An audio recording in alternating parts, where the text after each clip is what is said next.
Disagreement between Colorado Springs Education Group and a prominent state senator on whether it's time to bring standardized tests back to middle and elementary schools.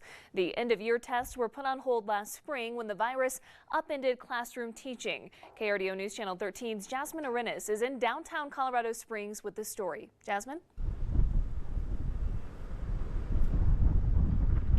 Senator Paul Lundeen, whose district covers the Springs, says we need to find out how our students are faring after a rough year. But officials here at the Colorado Springs Education Association tell us it's still too soon. Many of our students have suffered loss in their families. There's just a lot of anxiety. There's a lot of, a lot that's gone into this year for our students and our educators. Some education groups and parents are asking for state testing in Colorado to be postponed again this year.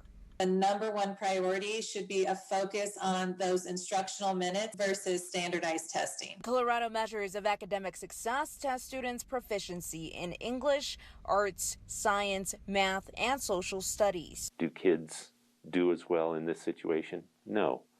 So we're going to find out what they don't know rather than what they do know. Some parents even believe the data of the exams would be inaccurate.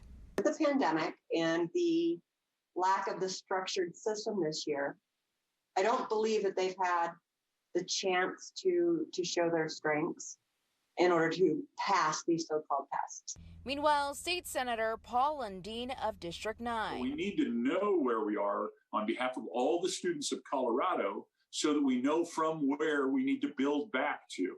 He believes students should take these exams. And if we don't test, we won't have a sense of where that's at. But the Colorado Education Association believes otherwise. The real concern with the CMAS test is that most likely we would not get the data back until August, and that is just going to be too late.